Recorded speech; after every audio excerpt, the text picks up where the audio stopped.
Bem, chamamos então o nosso moderador, Dr. Wilson José de Oliveira, vice-presidente de Obras Industriais e Corporativas da CEBIC, a quem eu peço uma salva de palmas.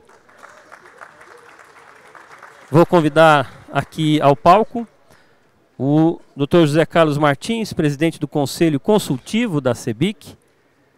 Se já estiver por aqui, já pode vir aqui ao palco.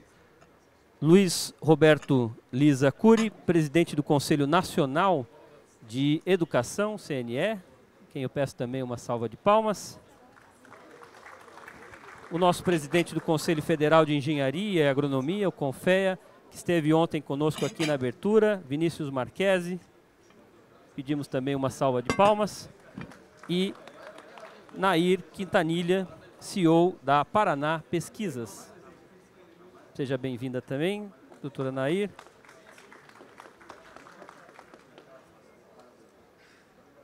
Faltando apenas o doutor José Carlos Martins, mas já vamos, pelo adiantado da hora, doutor Wilson, por favor, para as considerações iniciais deste painel que vai tratar sobre o tema Engenharia do Amanhã, Habilidades e Competências do Futuro. Vamos lá. Bom, primeiramente, uma boa tarde a todos. Sejam muito bem-vindas, sejam muito bem-vindos. Agradeço imensamente a participação de todos vocês. Queria cumprimentar os palestrantes aqui, cumprimentar o Luiz Cury, que é presidente do Conselho Nacional de Educação, agradecer pela presença, cumprimentar o Vinícius Marquesi, presidente do CONFEA, muito obrigado pela gentileza de estar conosco aqui. Cumprimentar a Nair Quintanilha, que é CEO da Paraná Pesquisas, e o presidente José Carlos Martins, que está chegando aqui também, já aproveito para cumprimentá-lo. Bom, o objetivo desse painel nosso hoje aqui é discutir um pouco, né, formatar um debate acerca da engenharia, né? Nós pensarmos um pouco em termos de futuro, em termos do amanhã. E nós imaginamos o painel da seguinte forma: a Comissão de Obras Industriais e Corporativas da CEBIC, a qual eu tenho a honra de presidir, nós temos alguns projetos, e um dos projetos que nós temos, e que tratamos esse projeto com muita atenção e com muito carinho, é um projeto destinado à valorização da engenharia, valorização dos profissionais de engenharia. E dentro desse projeto, nós encomendamos à Paraná Pesquisa uma pesquisa para identificar, abordando alguns públicos, né? O primeiro público é a sociedade de uma forma geral, o segundo público foram os engenheiros, né, de todas as modalidades de engenharia, engenheiros civis, engenheiros mecânicos, eletricistas e todas as outras modalidades de engenharia, e também abordando estudantes em fase de conclusão do ensino médio. Então, esses foram o público que nós elencamos.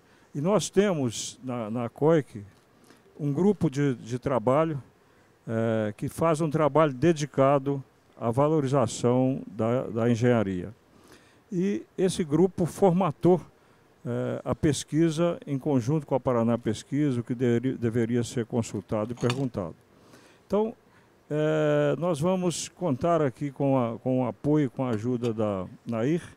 Ela vai fazer uma síntese rápida da pesquisa para que, em cima dessa síntese, nós possamos, então, evoluir na nossa conversa, no nosso debate.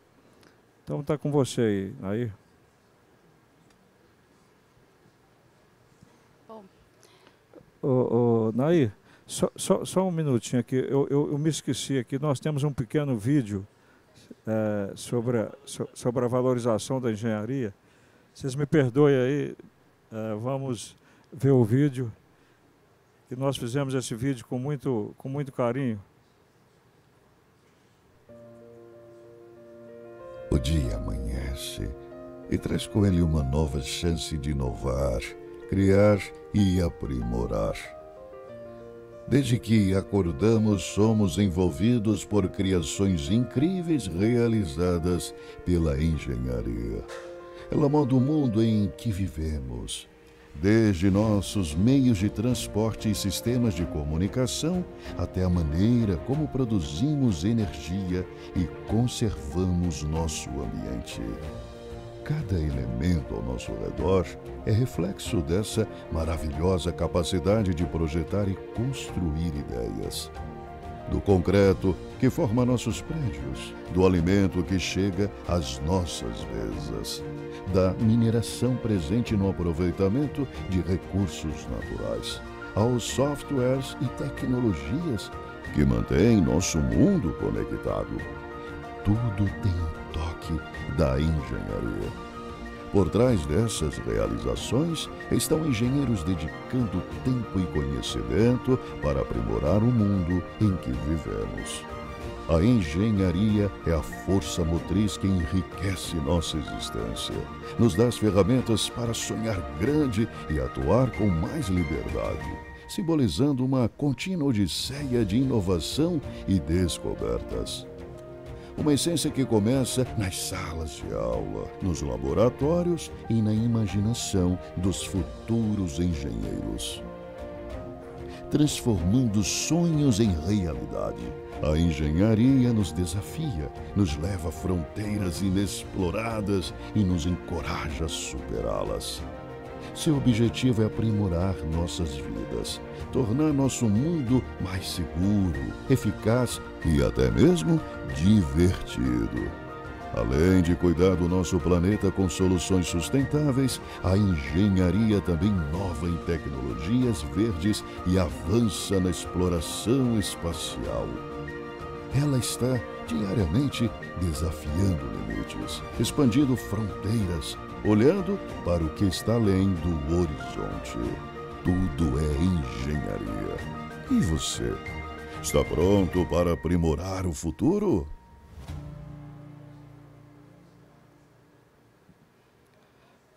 Ok.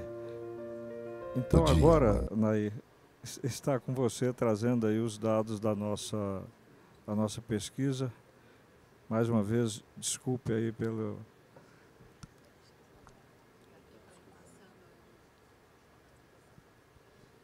Bom, boa tarde a todos, obrigado pela presença. É um prazer, seu Wilson, falar novamente com vocês sobre essa pesquisa. A Paraná Pesquisa já é parceira da COIC, já é, acho que é a segunda ou terceira pesquisa que a gente faz, seu Wilson, junto? Algumas, né? Então, a COIC me veio esse ano com um grande desafio. Tudo em engenharia, vou pegar o gancho ali do vídeo, né? Tudo em engenharia. Será que a população pensa isso? Será que os engenheiros sabem que tudo é engenharia? E os alunos do ensino médio? Será que eles estão interessados na carreira da engenharia? Não sei. São perguntas que a gente vai tentar provocar para a gente conversar daqui a pouco. Bom, uma pesquisa nacional. 2.000 entrevistas para falar em 15 minutos. Olha só que desafio, hein? Nós entrevistamos 2.000 pessoas, aproximadamente. Dessas 2.000 pessoas, nós falamos com a população brasileira, que é a maior parte da amostra, falamos com engenheiros e falamos com estudantes de ensino médio. Tá? E por quê? Quais eram os nossos objetivos? Medir qual era a imagem da engenharia e dos engenheiros. Essa é a grande questão. Se a gente está num comitê para valorização da engenharia, a gente precisa saber que engenharia, que engenheiro. Competências e habilidades que são cruciais para o exercício dessa profissão. E mais, o interesse na engenharia. Ou seja, principais objetivos. A gente teve várias outras hipóteses, mas isso foi o que norteou a nossa construção desses instrumentos que foram os questionários.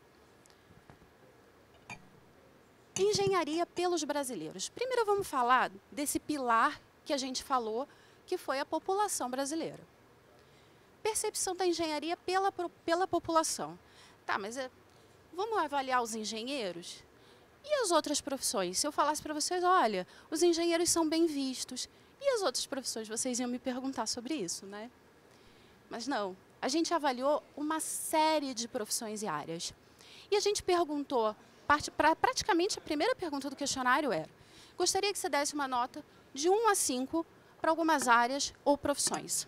E aí a gente mediu bombeiros, professores, engenheiros, médicos, cientistas, psicólogos, policiais, advogados, jornalistas e corretores de imóveis. Algumas áreas aleatórias, tá? Numa nota de 1 a 5, a gente tem ali a elite, digamos assim. Notas muito próximas de 5, acima de 4, tá? Nós temos os bombeiros, grande área. A população tem essa área e esses profissionais em alta conta. E, na verdade, isso foi em relação à ética e à integridade profissional. Tá? Então, não foi só assim, avalia de 1 a 5, qual a nota que você dá para essa profissão? Não. Vamos pensar em ética e integridade profissional. Bombeiros, principal. Mas olha lá os engenheiros, em terceiro lugar. Em todas essas profissões que nós avaliamos. Aí vocês vão falar, mas o que é aquilo ali embaixo, de maior, menor para os engenheiros? Nessas profissões, aquela nota é a média geral, tá? A gente vê que os professores avaliam, a média, 4,5. Mas os engenheiros avaliam um pouco menor, um pouco mais baixo. Os engenheiros avaliam um pouco mais alto, a sua própria área. Médicos, um pouco mais baixo. Cientistas, um pouco mais alto e assim sucessivamente. Nesse cômputo aqui, a gente verifica ali que a elite são essas profissões ali. Bombeiros, médicos, cientistas, professores, psicólogos e os engenheiros. Ou seja, os engenheiros, a área da engenharia, está com uma boa visibilidade pela população.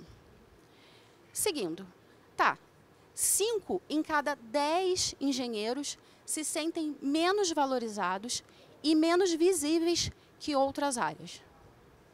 5 em cada 10. E na população? A população vê um pouquinho diferente. A população vê um pouquinho melhor. 27% da população acredita que eles são mais valorizados. E 41% da população acredita que são visíveis ou moderadamente visíveis. Ou seja, a gente tem uma percepção, a população tem uma percepção mais positiva do que efetivamente os engenheiros. Primeira provocação do dia, né?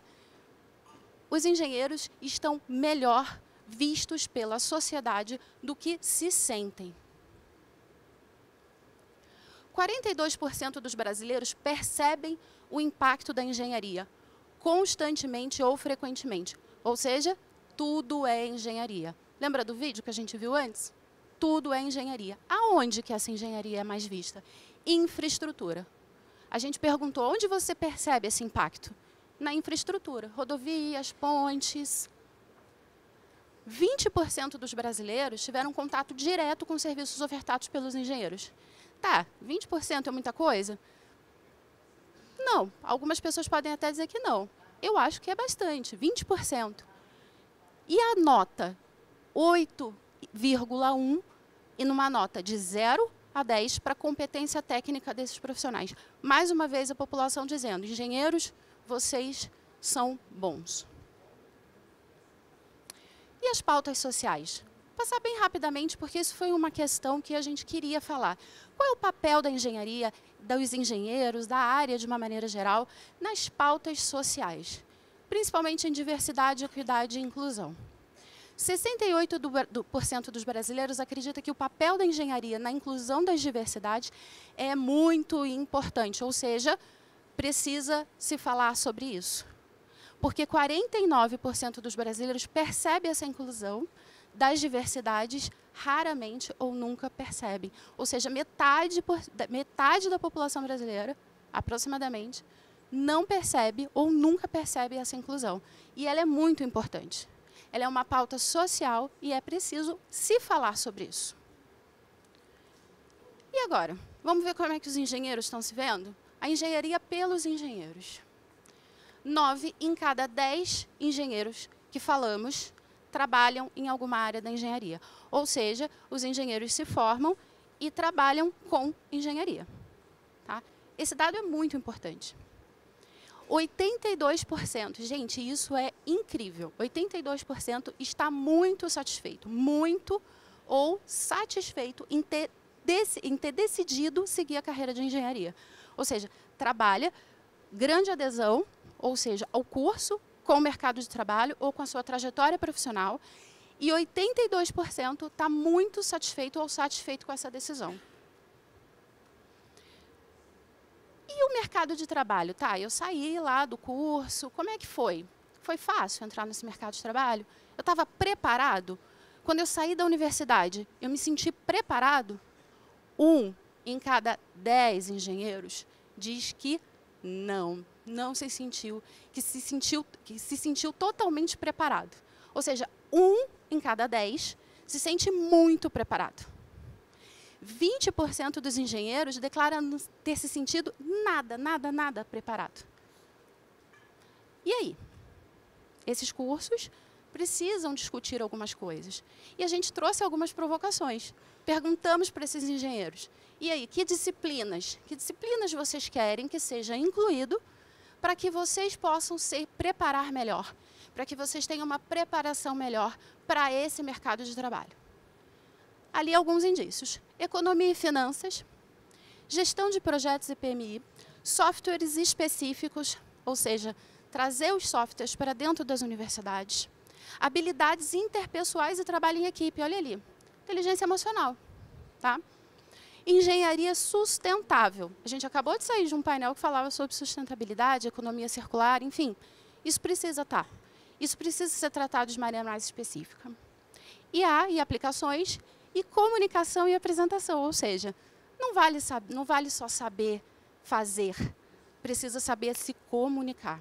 Então, essas foram algumas das disciplinas que os engenheiros pediram para que fosse incluído nos cursos, para que eles possam se sentir mais bem preparados. E aí, algumas pautas, tá? Mercado de trabalho, desafios. Tá, e aí, como é que foi você entrar nesse mercado de trabalho? Quais foram os principais desafios? A expectativa de um salário, ele tinha uma expectativa mais alta do que o mercado ofereceu. Exigência de experiência. Isso a gente ouviu muito, eu tomei bastante conta desse projeto de maneira muito próxima. Eu escutei alguns engenheiros falando, olha, a gente acaba de sair da faculdade e eles querem experiência? Como é que funciona isso? Falta de apoio profissional, oportunidades de trabalho e requisitos técnicos para vagas, olha ali. A questão de se sentir preparado. Algumas pautas que a gente tratou para a engenharia. 62% dos engenheiros acreditam que um engenheiro deveria prestar um exame para exercer a profissão. A gente perguntou isso. Você acha que o engenheiro precisa prestar um exame? Você concorda com isso? 62% diz que sim, concorda. 59% é contra. Há um período de 18 meses para o ingresso na carreira sem pagamento do piso salarial. Contra. 26% não conhece nem nunca ouviu falar do sindicato ou entidade patronal que representa as empresas de construção da região.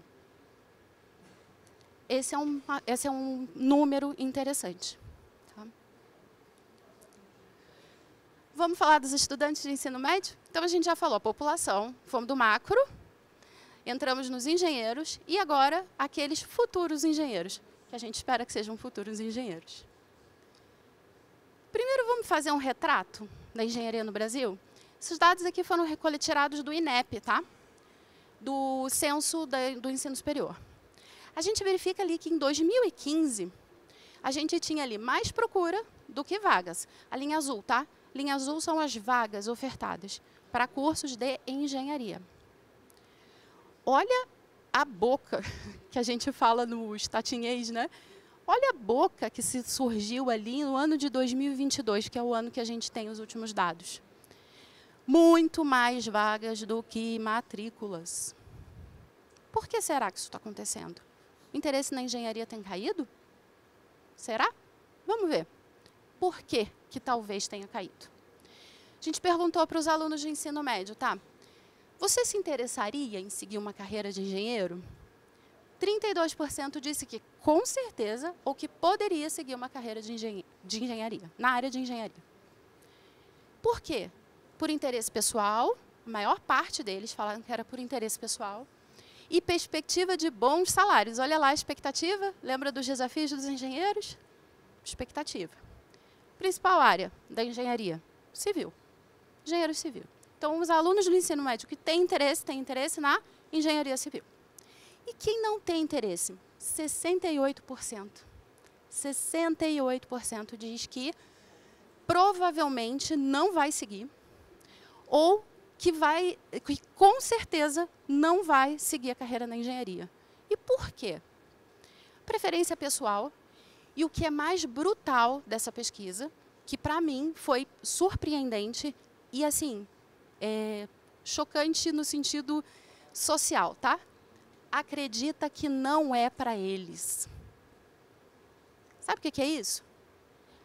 Não, eu gosto até da área, mas não é para mim, não. Será? Quais são as oportunidades, então? O que pode tornar a carreira da engenharia, os engenheiros, essa área, onde tudo é engenharia, mais atrativa? Conhecimento. Conhecimento do que, Nair? É conhecimento da área? É saber disciplina? Não. É falar sobre a área. O que é ser engenheiro? O que é a engenharia? Se a engenharia está no dia a dia, se a sociedade reconhece que a engenharia está em tudo, se a engenharia é importante e visível, eu preciso saber o que é essa área para eu me interessar por ela. Então, grande assim conhecimento não é disciplina curricular, é conhecimento da área. Ali a gente tem reconhecimento, de uma certa forma é conhecimento, mídia, que também é conhecimento, informação sobre a área, salários atrativos, ali a expectativa, né? Menos matemática.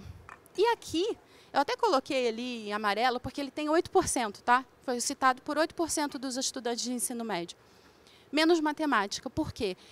Os alunos do ensino médio acreditam que o curso da engenharia não é para eles porque é desafiador. Eles acham que é difícil e eles não têm condições de fazer. É sobre isso. Isso é social. Como mudar isso? Custo menor da formação, mais uma questão social. Então, assim, aqui estão grandes oportunidades para a gente tornar essa área mais atrativa. Engenharia está em tudo? Tá, mas vamos comunicar isso para que a gente tenha mais engenheiros. E é isso aí. Obrigada.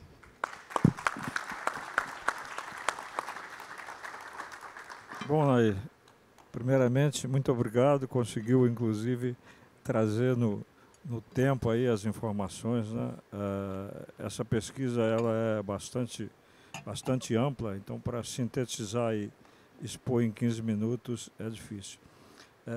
Nós vamos começar agora a fase de debate e eu queria... nós temos um pessoal que está nos apoiando, aqueles que tiverem o interesse de fazer algum questionamento, é só se manifestar, que chegará até eles uma folha para que ele possa anotar a pergunta.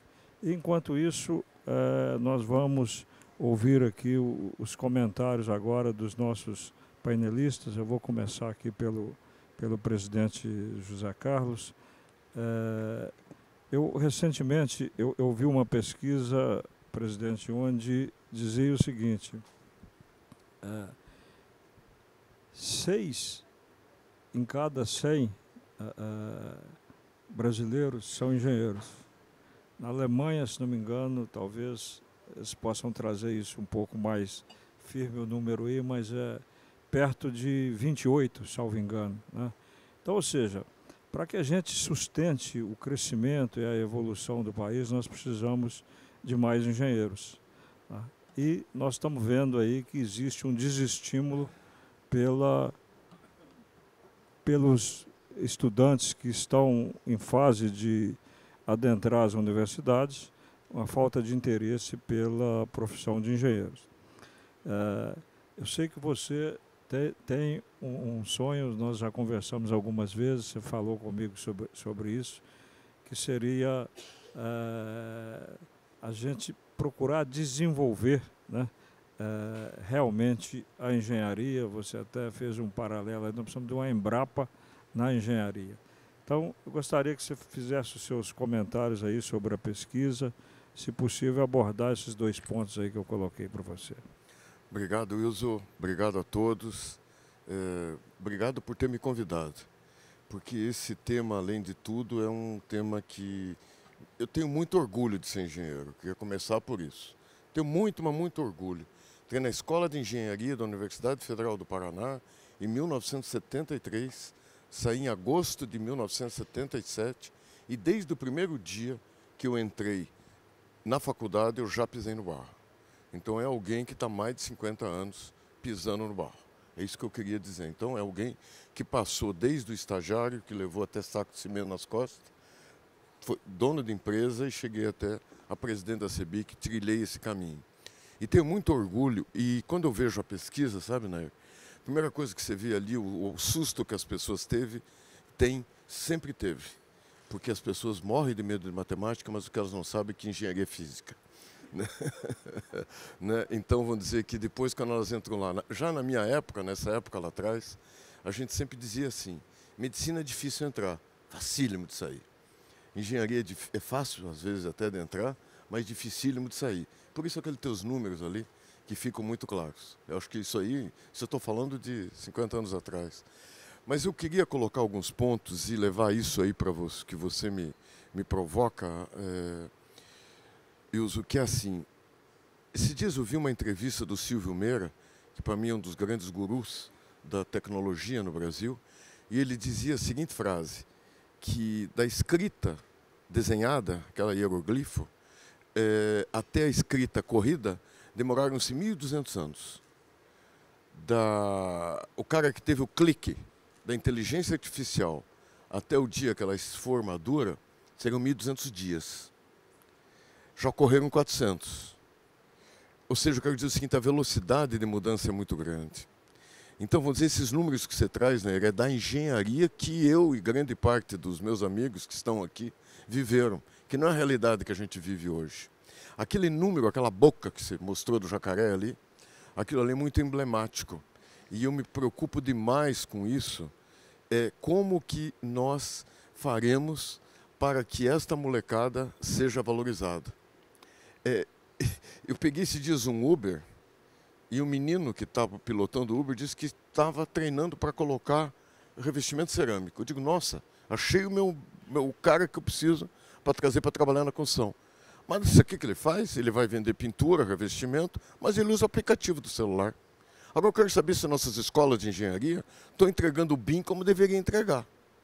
Qual é a motivação que eu tenho para levar um moleque que está no curso superior, se um motorista de Uber já leva aplicativo para mostrar para o cliente dele que ele vai pintar a casa dele, como é que fica no aplicativo.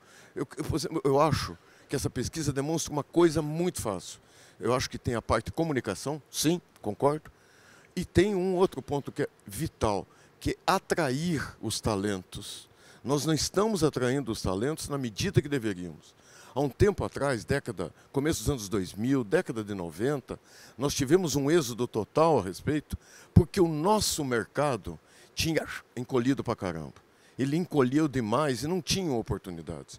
Meu filho deve ter se formado há uns 15 anos atrás, o número era totalmente diferente, né? Dos formados da turma dele, 80% foi para o mercado financeiro. O cara que se formou com nós é um talento muito grande na parte do raciocínio, porém péssimo. Comunicação social, em relação com pessoas. Eu me formei, vim trabalhar no Malba Unaí, no norte de Minas. O que eu fazia? Relação pessoal. Eu não tinha nada, eu não fazia engenharia, eu pagava conta, eu mandava peão embora, contratava peão, não é isso? Então, vamos dizer, isso ninguém deu para a gente. Então, o primeiro ponto que eu queria forçar aqui, a grade curricular está totalmente vencida. Isso acho que é um primeiro ponto que eu queria colocar. Nós precisamos atualizá-la rapidamente, porque nós já estamos tão atrasados, que mesmo que atualize e chegue hoje, amanhã ela já está vencida. Então, isso acho que é um primeiro ponto. Segundo ponto, com a proliferação de cursos que aquilo ali, a quantidade de vagas ofertadas e as matrículas exercidas, e quando você entra em quem se, vamos dizer assim, em quem começou o curso, quem terminou, quando você pega o total dessa boca aqui, é absurdamente grande. Mas você viu que o problema econômico é 2% só. Pode ser uma motivação, mas ela é nada perante o todo. Ela é nada perante o todo. Então, o que eu quero dizer? Segunda coisa, para nós valorizarmos, eu acho que a gente tem que encarar de frente dois assuntos que outras categorias profissionais já encararam, e aqui aparece. Um deles eu acho que nós tínhamos que ter um exame. Nós tínhamos que ter o cara que é o engenheiro pleno e tínhamos que ter o bacharelando, como é em muitos países. Eu vivo nesses países aí da América Latina, os caras têm lá, eles assinam, um assina bacharel, outro assina engenheiro.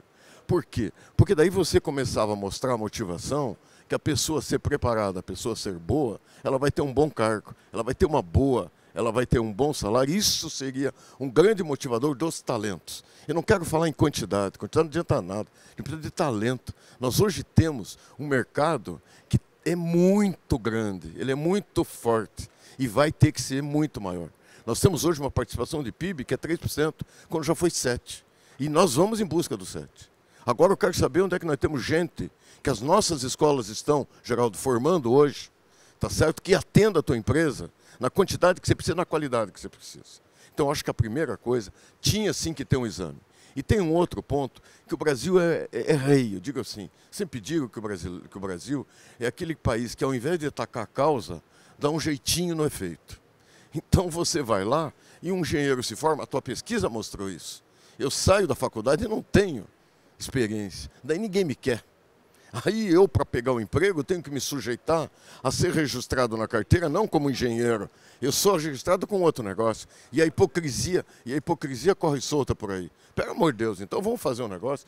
O médico já resolveu isso. A OAB já resolveu isso. Então vamos pegar um período aí de residência técnica, que, poxa, que a pessoa esteja ali aprendendo. Porque, vamos dizer, eu estava falando com um amigo esses dias, ou hoje até, acho que foi hoje, até na hora do almoço, que ele foi na hora do almoço, né, Geraldo, não foi? Que a gente estava conversando, ele disse assim, o maior custo desse rapaz que sai da escola não é o salário dele. Eu pagaria um monte se ele não me custasse todos os erros que ele comete nesse período. Tá certo? O meu custo maior é aquilo que eu pago para ele, que eu preparo ele para fazer isso. Então, resumindo, eu acho que nós temos que ter uma revisão total de currículo. Segunda coisa, nós temos que encarar de frente dois assuntos, tá? Que é o exame e a residência, tá certo? Para que a gente volte a capturar os talentos que estão aí na praça, louquinhos para construir, porque construir é paixão. Construir é paixão, tá certo? Então, eu tenho certeza disso, todo esse período que eu já vivi. E só para terminar, eu tenho um fato que me dói muito, mas eu não consigo parar de não falar, Wilson. Você já me escutou algumas vezes, mas vou contar de novo. Que é assim, 2000 e não sei o que, nós fizemos um ENIC em Cascavel, Zé. Não me lembro, Cascavel não, em Foz. Foz. Foi 2016, 2016. Vocês vão lembrar do fato que eu vou dizer agora. A gente fez o ENIC, como esse encontro aqui foi lá em Foz do Iguaçu, e naquele dia eles nos convidaram para fazer uma visita, quando encerrou, a Itaipu. Itaipu, do dia que ele foi concebido ao dia que a primeira turbina funcionou, foram 7 anos. Vou repetir, do dia que começaram o projeto, ao dia que a primeira turbina fechou, foram 7 anos. Itaipu tem assim, na minha formação, tem uma forma muito grande. Porque eu entrei em 1973 na escola, que foi exatamente onde o estudo de Itaipu estava sendo realizado. Então, o meu curso de hidráulica foi lá no modelo reduzido de Itaipu, o tempo todo. Puta, então aquilo é uma coisa muito legal. E eu vendo aquilo, pequeno detalhe, pessoal. Naquele dia aconteceu uma outra coisa, e todos vocês vão lembrar. A ciclovia lá da Olimpíada caiu porque não resistiu uma onda. Eu fiquei aqui pensando, meu Deus, na minha época, a gente fazia uma enormidade dessas que é Itaipu em 7 anos, e hoje a gente não dá mais conta de fazer uma ciclovia direito, Wilson. O que eu quero dizer? Isso a gente fala aqui dentro de casa, não dá para levar para fora. Mas eu vejo que valorizar a engenharia é questão de sobrevivência do nosso setor, a engenharia, tá, pessoal? E, mais do que isso, a sociedade brasileira precisa disso. Ela precisa de mais disso, porque nós é que fazemos a indústria do bem-estar social. Nós é que melhoramos a qualidade de vida das pessoas. Nós é que damos segurança no imóvel que ela está sendo feita. Então, por isso, obrigado, Wilson, pela oportunidade. Desculpe se eu passei do tempo, tá certo? Aqui, como não tinha marcador, eu não consegui me basear. Mas eu queria só dizer que eu acho que é isso aí. Obrigado, Wilson. Ok, Zé Carlos. Muito obrigado por você ter se disposto a participar aqui conosco. Bom, vamos ouvir agora um pouco os comentários aí do nosso presidente Luiz Cury.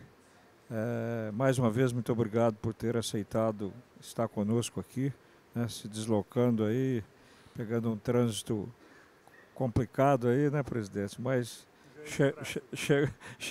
chegou a tempo aqui, engenharia de tráfego, né? Mas, então, está com você aí. Bom, boa tarde, é um prazer muito grande estar aqui, agradeço o convite também, professores, gostei muito da pesquisa, né, e eu vou talvez reforçar alguns pontos que não sejam de visibilidade pública ampla, né, de quem não está na universidade. O primeiro ponto é uma informação. As diretrizes curriculares nacionais de engenharia, em todas as engenharias, foram revistas. Foram revistas votadas com ampla participação do setor, inclusive do CONFIA. Mas não só do CONFIA, de empresários, do Movimento Empresarial pela Inovação, da CEBIC, enfim, de estudantes, da Associação Brasileira de Engenharia, de coordenadores de curso. Fizemos uma grande revisão dos currículos de engenharia, focando em competências e largando para lá a questão do conteudismo de memória, largando para lá práticas conservadoras, antigas, que vinham sangrando a formação de engenharia em instituições públicas e particulares. As públicas, por serem mais maduras, por terem melhores professores, melhores condições de infraestrutura, acabavam compensando um pouco essa defasagem curricular. Não é? As particulares não, de fato não. Não é? Esse foi um fato da maior relevância para as engenharias brasileiras, buscando justamente isso que está sendo dito aqui, o impacto do egresso, ou seja, o ingresso que seja empregável, mas que consiga também ele próprio gerar emprego, ele próprio consiga transformar o setor, né? Então, esse trabalho imenso, não vou detalhar aqui, que não vai ter o menor tempo para isso, mas já foi feito, a gente fica à disposição para esclarecer. E desde 2022, que foi quando as diretrizes de 2019 foram implantadas, tem um tempo aí, teve a pandemia, etc., nós estamos, CNE, ABENGE, empresários, CNI, CONFIA, etc., trabalhando no processo de implantação, né? Isso é uma coisa importante. Agora, o que se dá nos cursos de engenharia e como é que a gente busca o curso do amanhã, não é? Em geral, a gente tem buscado no Brasil os cursos de anteontem. A gente precisa começar a buscar o curso de amanhã, né? E buscar o curso de amanhã não é uma coisa fácil e simples, porque depende de uma imensa mobilização das instituições e da clareza com que elas têm em relação ao seu projeto de curso. Um projeto avaliativo e regulatório externo à instituição, por incrível que possa parecer, não é o tema aqui, mas ajudaria demais, não é? Se o Brasil tivesse um descritor de expansão das engenharias, incentivasse, portanto, essa expansão numa perspectiva de empregabilidade, de ocupação setorial e regional, teríamos um outro país, com os mesmos fatores instalados. No entanto, a regulação e a avaliação brasileira abre mão disso, não é? A avaliação brasileira, ela é... Ai, que saco isso, hein? A avaliação brasileira é completamente... digamos assim, burocrática e normativa, não é? É um conjunto, é uma cesta, não é, de normas jogado na cabeça das instituições que as seguem e, ao segui-las, desvanecem em relação aos seus projetos. Nenhuma dessas normas visa a sociedade. Essas normas visam burocracias internas para que, no máximo, a sociedade seja protegida de maus feitos das instituições. Isso é muito pouco para um país como o Brasil, não é? A avaliação segue as normas. A avaliação brasileira avalia as normas, é quase uma auditoria normativa da regulação. Sem um sistema de avaliação consistente, as escolas não mudam. Sem um sistema de avaliação consistente que aproxime o egresso da demanda que aproxime o projeto curricular, esse novo por competência e não por conteúdo, esse novo que transversaliza, interdisciplina, que abandona a noção de sala de aula, e de matéria, e de grade horária, esse novo aí que transforma o curso num aprendizado flexível e diverso, né? Se a instituição não tiver um estímulo avaliativo para isso, ela não vai construir, né? Ela teme, inclusive, o avaliador, que vem reconhecer e autorizar o curso. Fala, não, vou fazer uma coisa dessa, ele vai perguntar cadê a sala de aula, eu não vou saber dizer, né? Então, tem que haver um concerto nacional que garanta uma expansão adequada dos cursos de engenharia brasileiros. Isso não vai acontecer sozinho, não vai acontecer por nossa vontade aqui. Tem que ser feito por um estímulo nacional, por uma política nacional que tem que usar, para tanto, um processo regulatório avaliativo que conduza a expansão para perfis, para a empregabilidade transformadora e para os desafios futuros do setor. Quem está pensando, eu acabei de ouvir aqui uma coisa importante, não, a gente já foi 7% da gente, já estou aqui virando engenheiro, né? Já fomos 7% do PIB, somos 3%. Né? Queremos ser 7%, mas quem é que está definindo esse caminho? E por que 7%? Quanto o setor vai crescer? Em que segmento o setor vai crescer? E quanto de tecnologia vai ter que haver para que no crescimento ele seja produtivo e seja consistente com as transformações que se espera da engenharia. Porque se a engenharia construiu o país no passado, ela não vai construir com a mesma engenharia o país do futuro. Vai ser outra engenharia, vão ser outros materiais, vão ser outras tecnologias, tá certo? Evidentemente, vão ser outras cabeças, outras prioridades, né? Outras formas de ver o trabalho, outra condição existencial do trabalho. Tudo isso tem a ver com o curso e com a dimensão do curso, a perspectiva do curso proporcionar essa interdisciplinaridade, essa diversidade e competências baseadas, inclusive, em práticas reais durante todo o curso. Quantas práticas um estudante de engenharia, mesmo com o novo currículo, faz? Pouquíssima. É o estágio obrigatório, onde ele mente que fez estágio, a instituição mente que o recebeu e, obviamente, não resolve e não se produz objetos de conhecimento a partir das práticas. Isso é fatal para um curso como engenharia, não é? É fatal. Então, se a gente for ver, passar em 5 instituições americanas de engenharia, as mais reputadas, vocês não vão ver sala de aula, vocês vão ver uma infinidade de laboratórios, de design, de ordenamento. Vocês vão ver um sistema de aprendizado sistemático dos professores com os estudantes por tema, por setores de competência, por agregadores entre produção de conhecimento do estudante e experiências e práticas reais. Vocês vão ver um outro modelo de formação. Nós fomos ver para fazer as diretrizes, não é? Eu nunca vi uma sala de aula, nem no MIT, nem em Harvard, nem em Illinois, nem no Texas, nem em Princeton. Eu não vi sala de aula. Eu vi uma série de atividades organizadas e um profundo aprendizado sendo produzido, não é? E essas escolas estão mudando seus currículos de 2 em 2 anos, para dar conta do futuro, não é? Nós fizemos essa mudança agora em 19 e a última foi em 74. Então, portanto, né, nós temos ainda um delay, uma defasagem muito grande e temos que saber disso, para que a engenharia do amanhã se dê num processo de formação diferente do que está. Agora, os currículos foram mudados. As escolas vão mudar os currículos foram mudados. A política de regulação vai incentivar essa mudança para que a sociedade alcance esses egressos e que esses egressos alcancem a sociedade? Ou vai ficar esse joguinho regulatório onde eu tiro uma nota alta para me manter e para reproduzir assexuadamente a minha matrícula? Ou, de fato, eu vou atrás, não é, de matrículas consistentes de impacto na sociedade? Isso que vai fazer são as escolas. Se as escolas não forem incentivadas, meu caro Vinícius, isso não vai acontecer. Isso não vai acontecer e não adianta, as coisas não mudam sozinhas. Como diria o Barão de Itapura, se você não muda o começo, você não muda o fim, né? E a gente não vai conseguir mudar. Por outro lado, os números são aterrorizadores, né? Aterrorizantes. Já foi dito aqui pela Nair, né?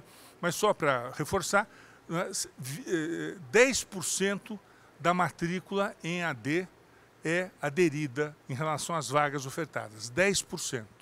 E 25% do presencial. E muitos cursos, e não adianta falar mal do EAD, muitos cursos presenciais são piores que o EAD. Não representam e não expressam a menor qualidade e diferença nesse país. E pior ainda, não é? Eu vi o seu dado, mas eu tenho um outro dado, que é histórico. Não é? o nível de dispersão do diploma de engenharia, em geral, é de 65%. Ou seja, apenas 35% dos que se formam em engenharia trabalham em engenharia. Não é? Como é que eu vou manter um estudante dentro de um curso de engenharia? Como é que eu vou incentivar ele a vir para o curso de engenharia? E mais que isso, o índice atualizado em 2023 de evasão dos cursos de engenharia completos é de 69%. Ou seja, de cada 10 pessoas que entram, 7 saem. Não ficam no curso. São embates que devem ser... E por que eles não ficam? Porque o currículo é insuportável, porque o curso é mal organizado, porque não se aguenta mais um professor falando, não é? Porque os cursos não têm, de fato, as competências inseridas para que o estudante consiga prever o seu futuro e olhar para o seu futuro. Ele só olha para o seu passado. Ele só olha para o seu passado. E pior, olha para o seu passado de maneira errada. Não é? Como dizia o nosso querido ministro Malan, o país é um Brasil que até o passado é incerto. Não é? E esse é um problema sério. A gente precisa reordenar essa visão das engenharias para frente, sem uma regulação adequada, sem um processo de expansão incentivado, sem uma avaliação que estimule o compromisso das instituições, não é? Para com que os seus egressos saiam fortalecidamente, nada vai acontecer. As avaliações que existem hoje no país não funcionam para isso. Ontem foi anunciado os índices do INEP. Eu fui presidente do INEP e posso dizer para vocês, esses índices ajudam para muita coisa, inclusive para nada. Porque são índices que reforçam insumos, reforçam práticas passadas. Não são índices que desafiam a instituição e para diante. Não são índices que tratam de impacto do egresso. Não são índices que tratam de impacto do setor a partir do egresso. Não. Não é? O setor vem sendo impactado positivamente pelos engenheiros já formados, pelas histórias que eu ouvi aqui na mesa. Vocês é que estão sem sucessores adequados tocando as engenharias no Brasil. E isso não pode continuar, isso não vai dar certo no futuro. Isso não dará certo. Não é? E para falar um pouquinho do ensino médio, né, eu não quero reordenar sua pesquisa é muito importante, eu até pedi para você mandar para o Conselho Nacional de Educação. Para falar um pouco do ensino médio, é outra tragédia. Não é? Cerca de cada 100 estudantes que entram no Fundamental 1, só 40 vão para o ensino médio. Desses 40 que vão, compõe um universo no setor público de mais ou menos 7 milhões de estudantes, desses 7 milhões, 20% entram na educação superior, inclusive EAD. Não é? E se eu for considerar aqueles que entram numa universidade um pouco mais reputada e pública, não chega a 5%. Então, também o curso superior é uma máquina de desigualdade, é uma máquina de moer os egressos, eles não conseguem acesso. Não é? A matemática é um problema? É um problema. Mas como é que a gente enfrenta esse problema? Queimando os meninos? Como é que eu enfrento o problema engenharia não é para mim, que é muito interessante? Não é? Eu enfrento esse problema reordenando currículos e passando a matemática numa diversidade, numa perspectiva de aprendizado inserida na competência. Se eu aprendo matemática e sei para que eu vou utilizá-la, se eu aprendo física e sei para que eu vou utilizá-la, eu vou aprender. O diabo que o menino, desde o ensino médio, pode ter até tido bons professores de matemática, ele não tem liga entre o que ele aprende e a realidade inclusiva dele. Não é? Quando você não faz essa liga, você não aprende. Você pode ler 500 livros, ser inteligente, vindo das elites, você não aprende. E as elites também não aprendem. Não adianta falar que é do pobre. Não é? Os ricos que vão para o ensino superior, desvinculados dessa perspectiva de competência e de inserção no mundo do trabalho, eles também não aprendem. Por isso tem tanto dinheiro ruim. E é por isso também que os egressos do setor público não se empregam dessa maneira rápida e fácil. Todos têm que passar por um estágio funcional, não é, como disse aqui, por uma perspectiva de avaliação curso superior, para que eles consigam iniciar um processo de diálogo com o trabalho. Não é? Esse diálogo é interrompido durante a graduação, por incrível que possa parecer. Muitos desses eram técnicos, entram para a graduação em engenharia e se divorciam do mercado de trabalho por 5 anos ou 4. Não é?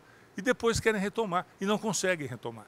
Não conseguem retomar. Não é? Quais os espaços reais de uma grande universidade pública brasileira que gera interface com práticas reais, que gera interface com competências? Não é? Ela gera interface com pesquisa, com bons professores, mas com práticas reais, por competência e com visão de mercado e de futuro do mundo do trabalho, é muito difícil. Portanto, são desafios paralelos, inseridos no processo da formação do engenheiro. Não se resolve só mudando o currículo, os currículos já foram mudados, tem que mudar as instituições. Para as instituições mudarem, elas têm que ter incentivo avaliativo, que afinal de contas é o governo, o Estado que concede, não é, esse direito a uma entidade ser uma instituição de educação superior. Tem que haver compromisso e tem que haver, sobretudo, a expectativa dela própria gerar impacto. Se ela não tem essa expectativa, se a instituição não tem interesse em gerar impacto, nem a minha avó morta vindo conseguirá. Muito obrigado, foi um prazer estar aqui. Obrigado aí, presidente Luiz Cury. Nós estamos com um problema aqui, eu queria repactuar com vocês aí, principalmente com os painelistas e com quem está nos assistindo, que é o seguinte, o nosso tempo está esgotado, nós começamos já um pouquinho atrasado.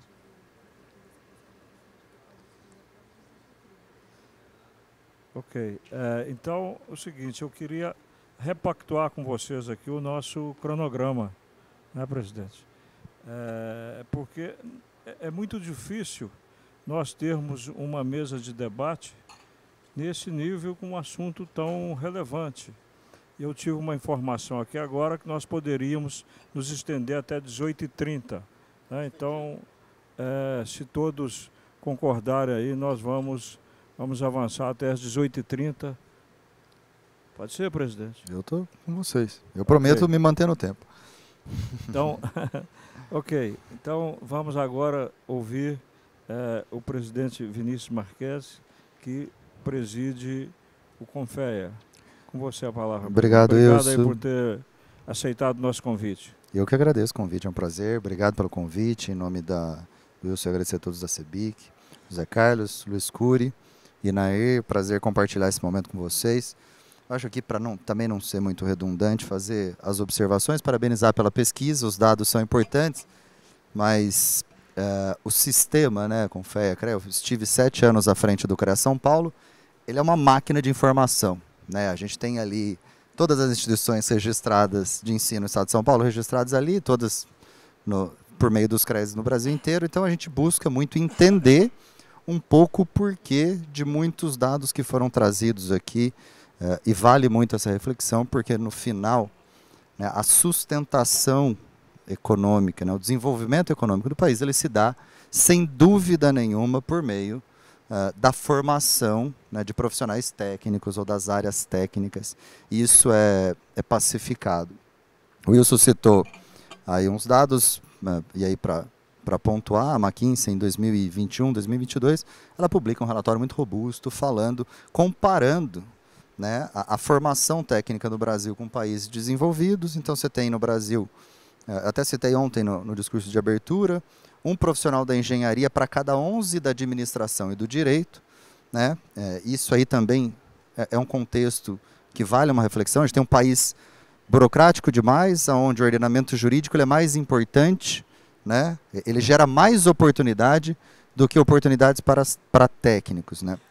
Enquanto Estados Unidos e China, economias sólidas, regimes políticos diferentes, mas vale muito a comparação. São 3 profissionais da engenharia para cada 5 da administração do direito, então uma comparação muito válida para a gente, apontando um gargalo até 2030, né, de um possível colapso de mão de obra de 1 milhão de profissionais até 2030. Então, esse é o nosso alicerce aqui, falando em engenharia do debate. Né? E aí, entrando em alguns pontos, Zé Carlos, você pontuou aí 2 situações, né? Um exame, né, de ordem, uma prova e uma residência técnica. Né? Esse faz 18, 19, 20 anos, né, Zé Maria, que eu milito nesse meio, né, que eu participo do sistema, muito por achar que o sistema ele pode fornecer mais para o profissional e para a sociedade. Né? E desde o dia que eu pisei no CREA São Paulo, se fala de exame de ordem para engenharia. Nunca ninguém me convenceu que isso é bom para o profissional. Por quê? Primeiro, que você fala em prova hoje, em 2024, não é sinônimo de bom profissional. Comparação no nosso país aqui, OAB. Você conhece quantos advogados que têm OAB, que passaram por uma prova e não são bons advogados? Isso não é sinônimo de filtro, você cria um mercado paralelo, você avalia um profissional durante 4 horas e a partir dali você fala, você pode trabalhar depois de 5 anos de estudo ou você não pode trabalhar. Né? Porque esse é o grande ponto. E aí eu acho que o Luiz Cury aqui ele foi assim, extremamente perfeito. A avaliação e monitoramento das nossas instituições de ensino para que elas realmente formem profissionais e que depois a gente tenha um processo de certificação, de acreditação profissional para acompanhar esse profissional, se ele realmente está preparado, é muito importante. Aí entra a residência técnica. Aí sim, aí são ferramentas que a gente pode disponibilizar para formação, para educação continuada, para mostrar para o mercado qualidade de profissional e não ali não permitir atuação profissional. O que a gente precisa mostrar? Que tem profissionais bons e ruins, e aí entra um debate que ele é bastante amplo. O Cury aqui, ele num 360 aqui, ele fez uma análise do que já avançou, do que a gente precisa atuar, da onde a gente precisa focar o debate, né, e aonde o sistema pode auxiliar, e como vem auxiliando e me colocando mais uma vez, aqui em nome dos 27 CREAs, né, que estão ali próximos do dia a dia, né, em nome do sistema, em nome da Mútua, que é uma caixa de assistência, que tem uma ferramenta de auxílio do profissional muito grande, onde a gente precisa focar realmente. Nós temos aí, usando uma frase do ex-presidente do Confé, o Joel, um grande amigo, nós temos instituições de ensino do século XIX, professores do século XX e alunos do século XXI. E aí, o grande ponto, se você perguntar hoje, eu dedico uma boa parte do meu tempo hoje para ir até as universidades, para conversar com esses alunos e entender, né, as principais críticas, né, desses futuros profissionais. É a falta de percepção prática de atuação. Eles passarem ali o dia inteiro numa sala de aula escutando o professor falar. Eles não enxergarem o mercado, a atuação, as oportunidades e as perspectivas. Além de uma outra frente que você traz aí para os países mais desenvolvidos, engenharia precisa ser política pública. Né? Não dá para achar que a engenharia ela vai ressurgir no país só por meio de um debate ou por meio da boa vontade de algumas instituições. Isso, com certeza, o grande indutor, né, do estímulo de engenharia, de futuros profissionais, né, tem que ser o poder público. Né? E mostrar que realmente o país precisa de engenheiros, incentivar. Esse debate ele tem que ser muito mais aprofundado e com a participação de todos. Mais uma vez, eu acho que aqui tem entidades que podem auxiliar muito nessa condução e a gente está à disposição para isso. Obrigado.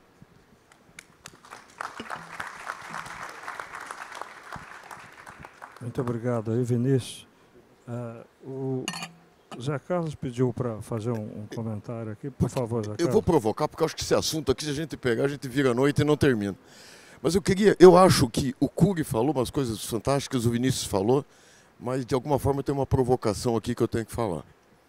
Quando a gente fala do 11, do 5 do 11 para não sei quantos que você falou, não é isso? Do lado, quando a gente fala do 3 para 5, eu vou mais longe. Isto é um aspecto de uma formação lusitana ou anglo-saxônica, ou oriental. Entendeu? Vamos dizer, na época que os nossos portugueses aqui faziam poesia, o americano, o europeu, estava sujando a mão na graxa. O nosso punho de linho era coisa nobre. Ou seja, tem uma coisa do passado que a letra era nobre, o pôr a mão na massa não era nobre. E isso é uma coisa que nós temos que derrubar culturalmente. Tá certo? Então, vamos dizer, isso vai além, sabe, Vinícius, do que é. E eu vou voltar num ponto e vou dizer exatamente nessa linha e falar. Nós somos o país do como, não do que. Nós somos o país que se preocupa com o meio e não com o resultado final. Então, quando eu insisto na prova, eu falei, tira a palavra prova, eu sou péssimo, eu sou engenheiro, então eu falo palavras erradas. O teste que tenha que ser feito para que alguém atenda aquela necessidade que o empregador está necessitando. E aqui eu vou pegar a palavra do Cury e dizer, Cury, uma coisa. Eu fui presidente da CEBIC nesse período e jamais a CEBIC foi consultado a respeito de currículo de engenharia. Então é o seguinte, aí eu acho que entra o ponto. Porque se eu faço um exame, sei lá, se eu faço alguma coisa ali no final que interesse ao empregador, eu estou vinculando a demanda com a oferta.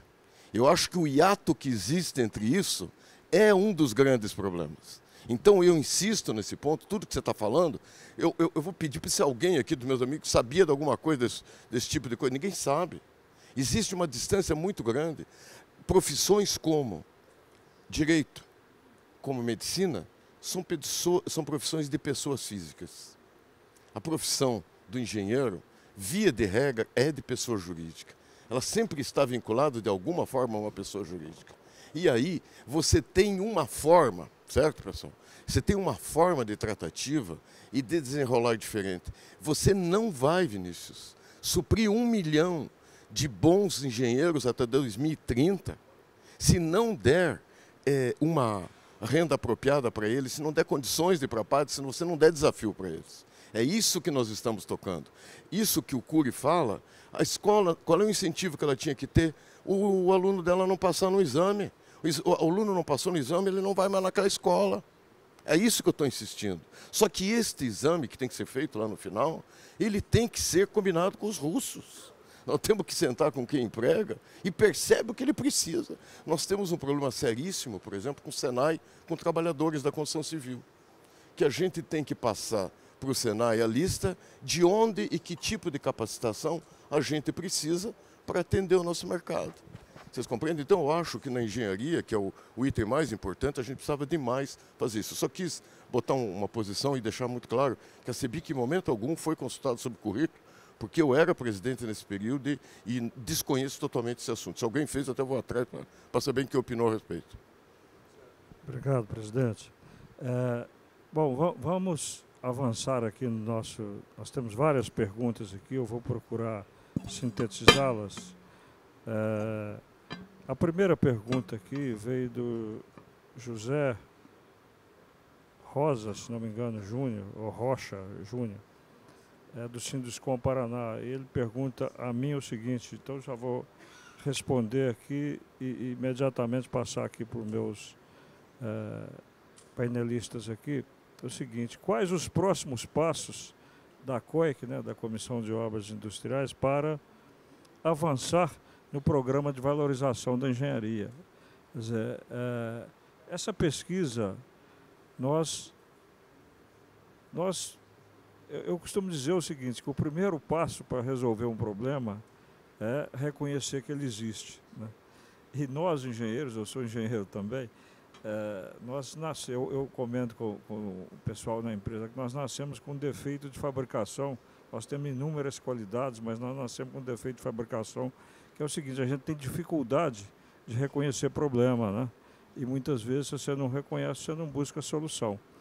Então, o fato de nós fazermos a pesquisa foi para nortear, né, quais ações nós devemos tomar. Então, nós vamos agora fazer um plano de ação em cima dessa pesquisa, procurando atender os pontos mais importantes no nosso ponto de vista. Evidentemente que isso não é um ponto de vista pessoal meu, vai ser discutido lá nós temos um grupo de trabalho focado nisso e vamos apresentar um plano e, se aprovado, vamos tentar colocá-lo em frente.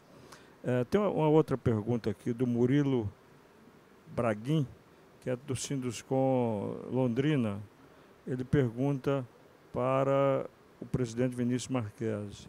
Gostaria que você falasse das iniciativas que tem trabalhado como com influencers e nos podcasters para a valorização da engenharia.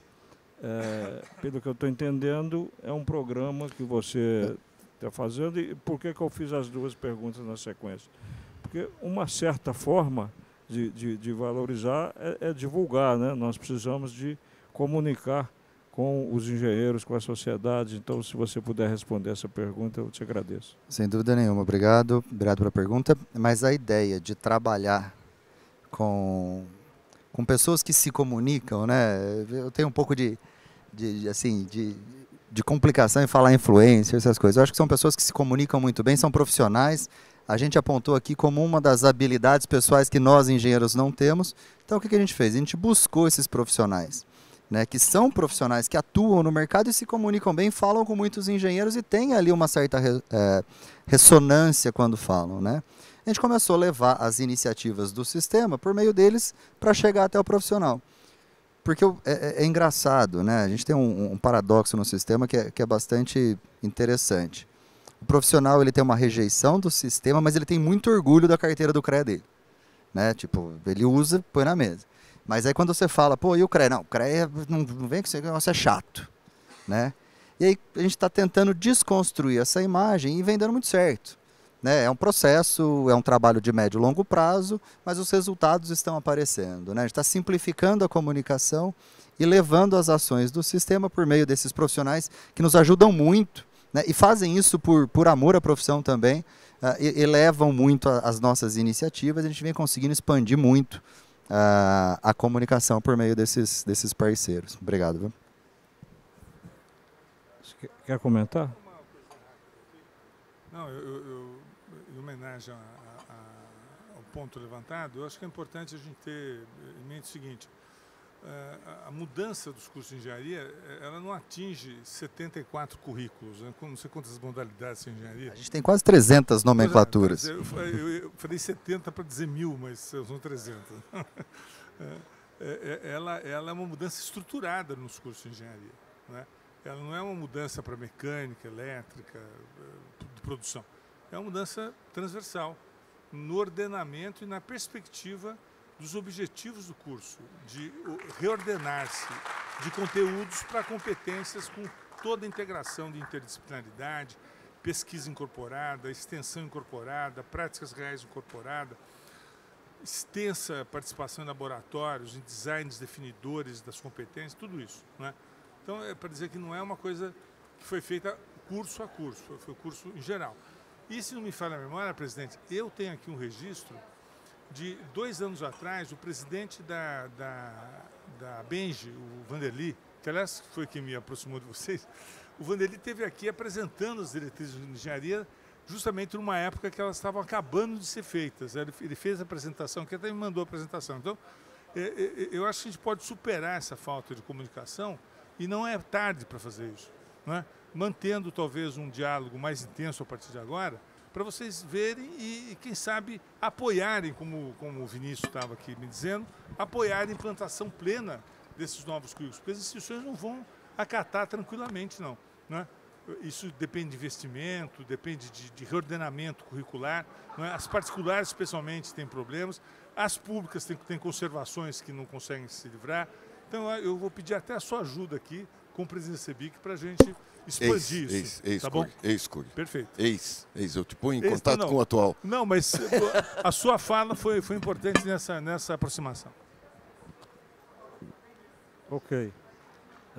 Você quer comentar rapidinho aí ou seguimos aqui?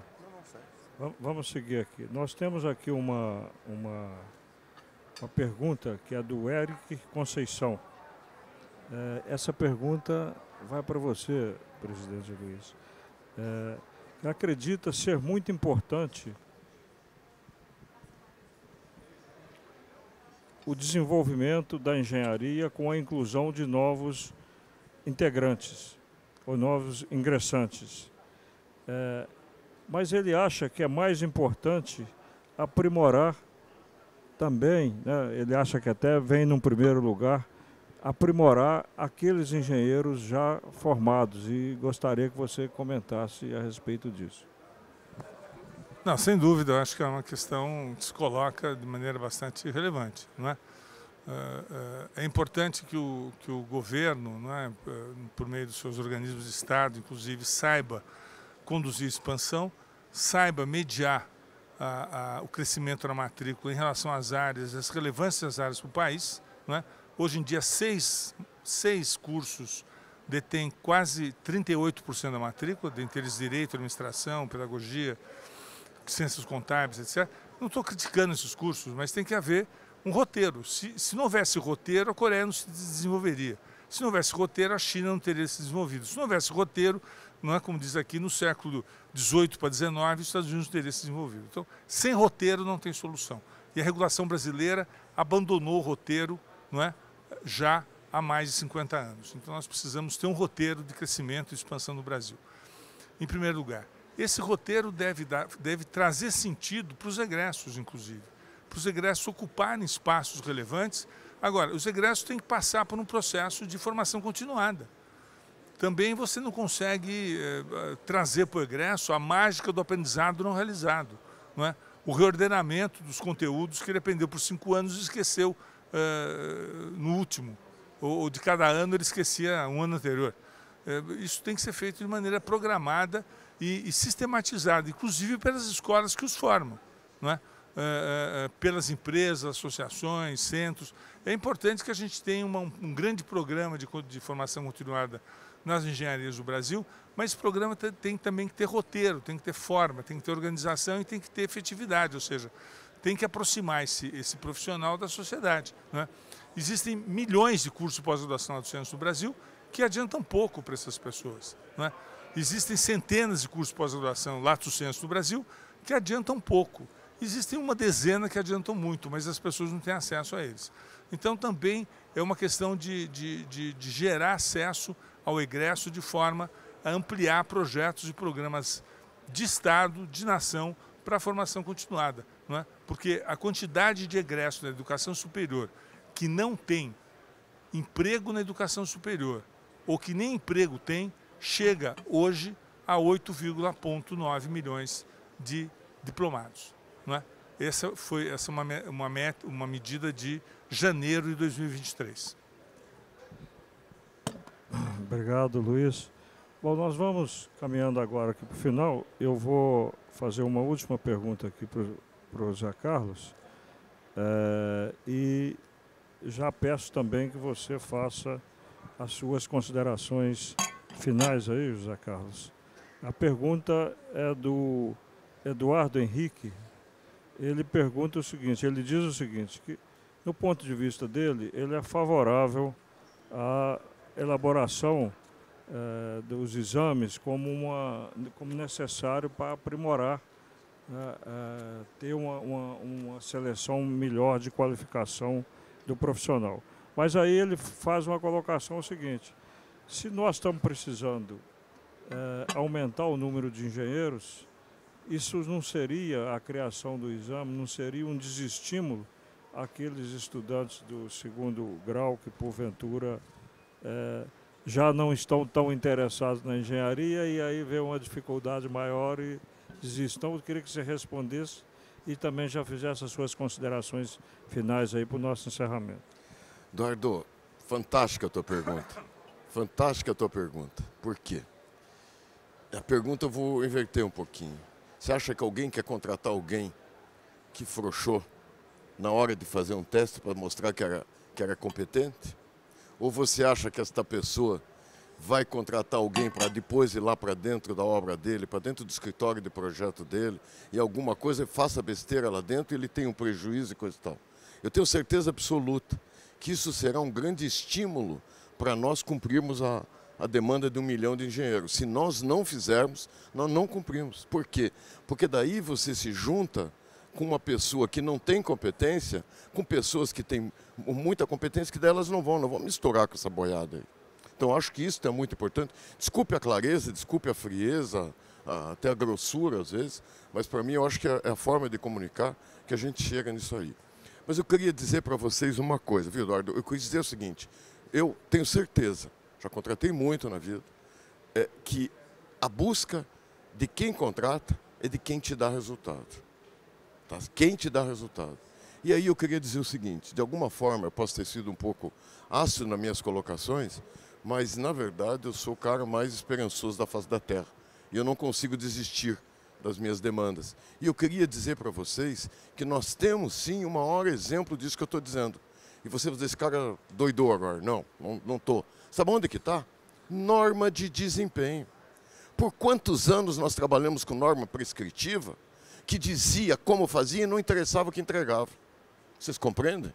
Hoje, nós criamos uma norma de desempenho que não se preocupa tanto com aquilo que como eu irei fazer, aquilo que eu falei, e sim se preocupa com o resultado que aquele produto, que aquele sistema construtivo está gerando.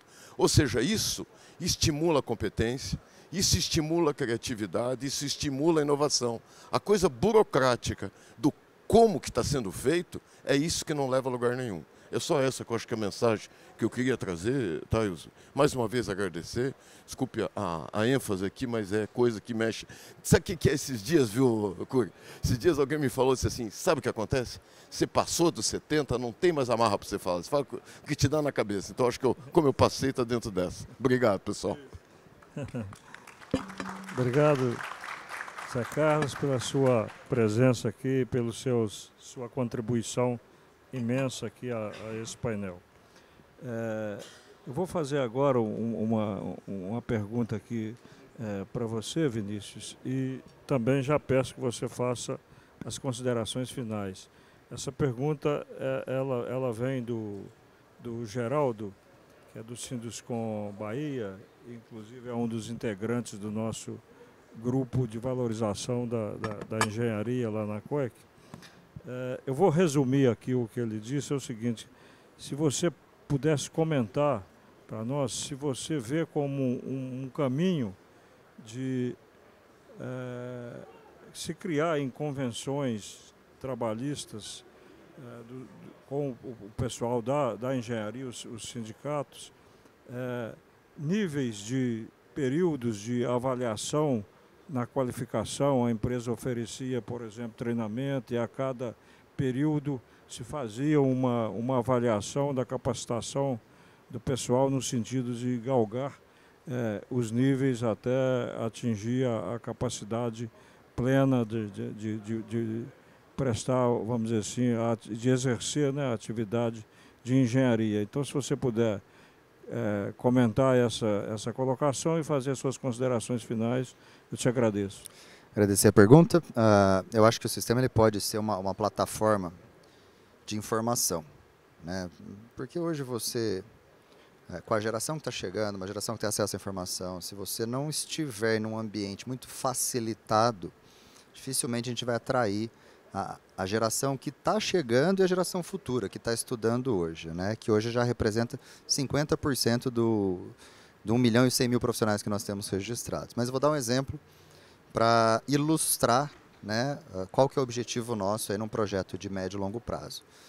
Todas as atividades técnicas hoje do Brasil, elas são regulamentadas por meio de uma anotação de responsabilidade técnica e o acervo técnico, que é o currículo profissional, currículo do profissional. Né? Se você põe lá seu currículo no LinkedIn, você inventa o que você quiser. Lá no CREA, quando você emite uma RT e você tem seu atestado, você não pode mentir, porque tem o Brasão da República lá, você está mentindo, você vai responder na Polícia Federal que você mentiu perante um órgão oficial.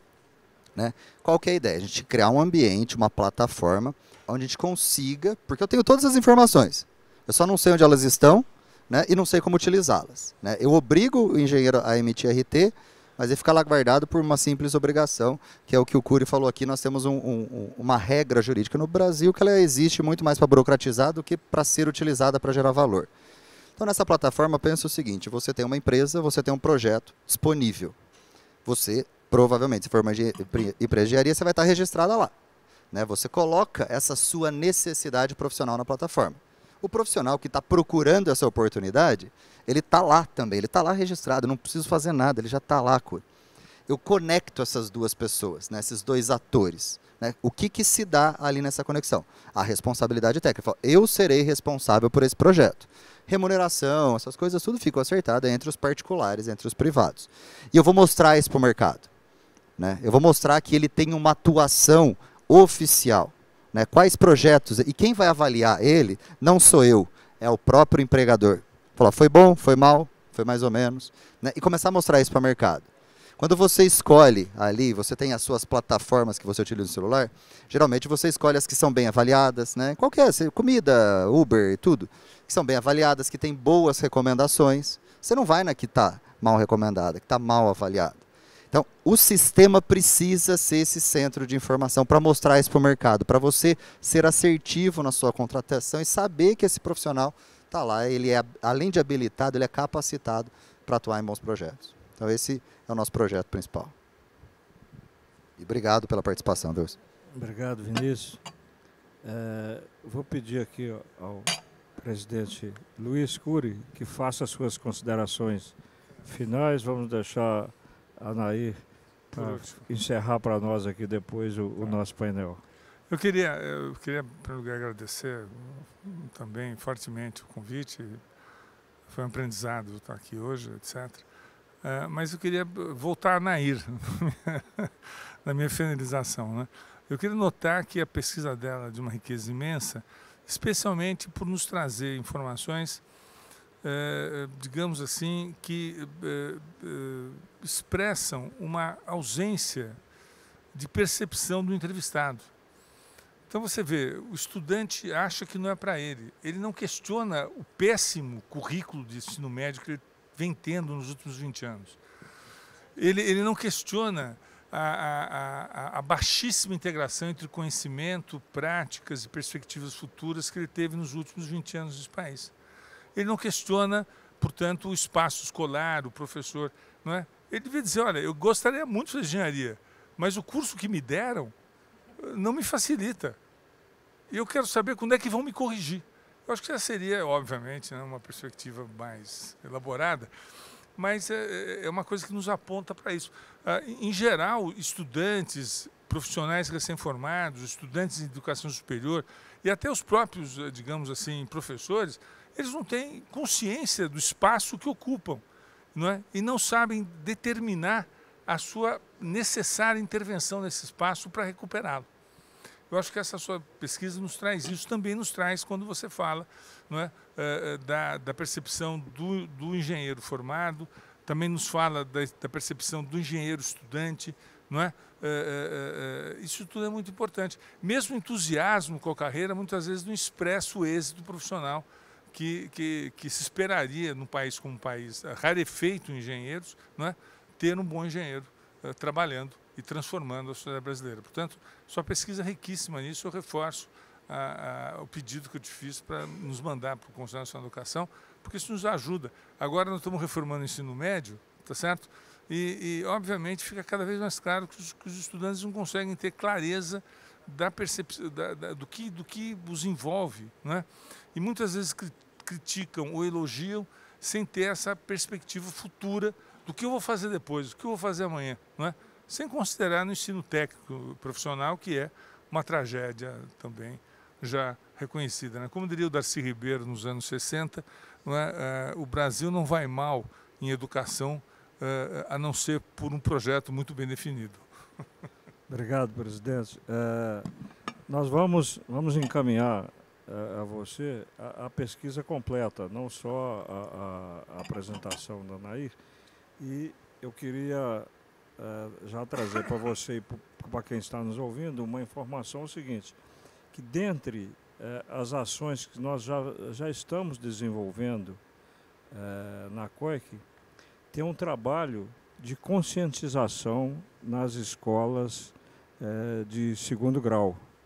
Nós já visitamos uma escola e estamos visitando outras com um plano de levar a esses alunos informação do que é engenharia. Nós fizemos num evento que a CEBIC promoveu, o Construa Maranhão, no ano passado. Nós visitamos uma escola pública em São Luís. Tínhamos lá em torno de 70 alunos e foi assim uma experiência muito gratificante. Então, dentre as ações que nós estamos tomando, nós estamos programando esse tipo de ação e já colocamos desde já e pedimos, inclusive, se você tiver lá sua assessoria, tiver alguma recomendação também a nos fazer, nós ficamos abertos e muito obrigado. Bom, Nair, você apresentou aqui a síntese da pesquisa, falou muito pouco. Você podia, então, fechar o painel aí para nós. Você já chegou a comentar comigo algumas vezes que você entende, né, evidentemente que a sua empresa o escopo dela foi elaborar a pesquisa e não um plano de ações, mas você mesmo comentou que, no seu entendimento, tem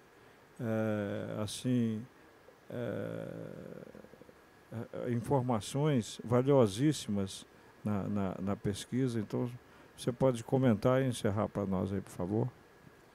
Bom, mais uma vez eu queria agradecer, dizer que é uma honra estar do lado de pessoas tão incríveis. E a Paraná Pesquisas é convidada pela CEBIC a fazer essas pesquisas, a contribuir com o nosso trabalho, e a gente fica muito honrado de trazer alguns insumos, né? Eu participo sempre de todos os projetos de mercado, porque eu sou CEO do grupo, mas eu trabalho muito focada na parte de mercado, né? Todos os nossos projetos de mercado eu acompanho muito de perto. E queria compartilhar com vocês uma fala de uma aluna de ensino médio, que foi daí que eu tirei a engenharia não é para mim, foi dessa fala, porque eu escuto as ligações, eu escuto as entrevistas, porque eu gosto de saber se está fazendo direito. E a gente perguntava, mas por que você não quer seguir a carreira de engenharia? Ela falava assim, olha, é um sonho, né? Mas às vezes a gente não consegue sonhar tão alto. Engenharia não é para mim. E assim, e aí mais uma provocação. Eu acho que se a gente levasse o presidente, que vai ser sempre presidente no nosso coração, se a gente levasse ele para conversar com esses alunos, eu tenho certeza que 70% dos estudantes de ensino médio iam querer fazer engenharia, porque é uma fala apaixonada. Então, ele trazer a componente emocional para essa área, que é uma área tão técnica, que é uma área que exige muita de matemática, muita física, mas traz uma componente emocional, porque quem está atrás do CREA, da carteirinha do CREA, é uma pessoa com sonhos, que um dia teve sonho para entrar nessa universidade. E é esse sonho que a gente precisa recuperar para esses alunos. Bom, mais uma vez, obrigada a todos. Obrigado, Nair. Pessoal, muito obrigado pela presença e até uma próxima aí.